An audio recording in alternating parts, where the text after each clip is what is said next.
All right, YouTube fam. I had a recent issue trying to find some spacer kits for your rear and front brake calipers when you are upgrading to a 220 or 225 to 30 millimeter rotor, which I would highly recommend if you're running any kind of speed upgrades, because the factory brakes suck.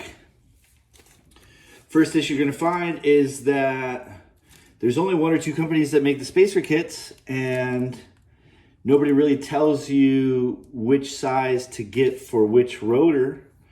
And on top of that, if you can find a kit that'll work, you find out that it's sold out everywhere. So they're like $20, $25 for these kits, and I'm gonna save you about 20 of those dollars and a week's worth of headache trying to find one. And even if you do find one, I'll save you a few days worth of shipping too. You can go to Home Depot or Lowe's and buy a few small components right out of the nuts and bolts aisle of the hardware department, and you're good to go. If you're running a 220 millimeter rear brake rotor, you're going to need two of these little spacers. You're going to need two of these little washers, and you're going to need two of these M6 1.00 by 30 millimeter Allen bolts or Allen screws. Just for giggles, I got two of these little rubber washers to prevent vibrations, which cause those nasty shrieking sounds. So this is going to help that as well. It's kind of an impromptu quick video because I'm getting ready to put these in now. I've upgraded some tires, some rims, some forks, some fenders, and this is the last of the hardware to go up before I put in my new nuclear 24F controller, which I'm super stoked about. So I'll try to leave the links to these below, but it cost me $4.19, I think. You have this Hillman bag here, which is the M6 1.00 by 30 millimeter socket head cap screws. I got them in black. You have 1/4 by 1/2 by 1/16 Hillman rubber washers. I got two of those. You have two steel spacers. If you're running the 220 millimeter rear rotor, you're going to need 1/4 by 3/8 by 1/2 steel spacers. Very easy to find, and that's these. They work perfect.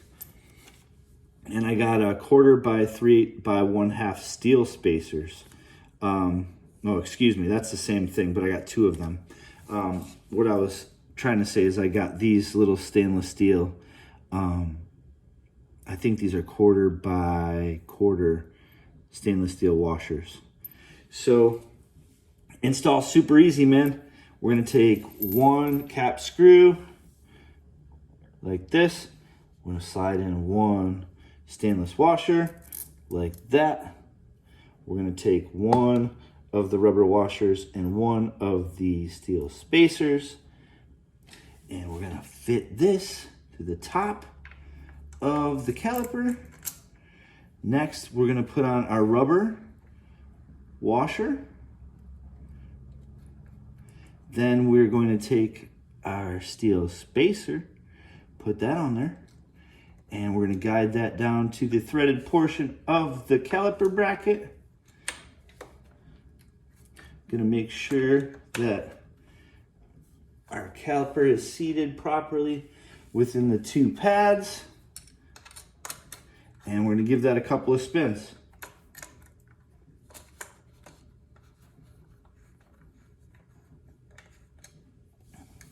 And take the same route for the front.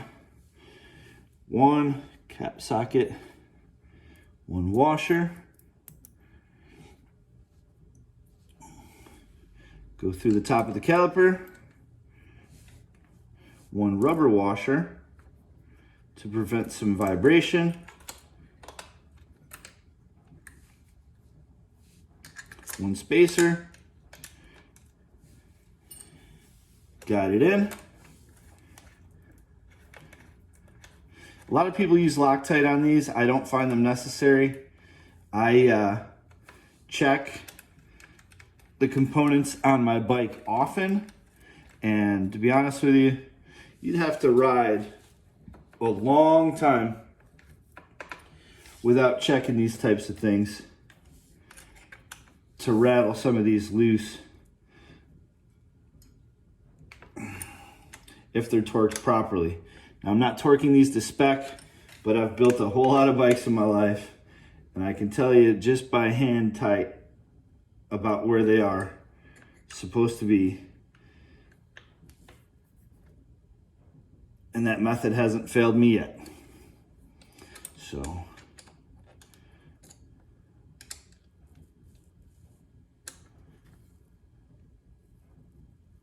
this bracket's still a little loose because I have not installed my axle yet. Well, the axle's installed, but I haven't set it and tightened it yet. I wanted to get my caliper on first, but that caliper is solid to the bracket and it's perfectly set up. There you go, $4.19 in stock every day at Lowe's. God bless. Go have some fun. Merry Christmas.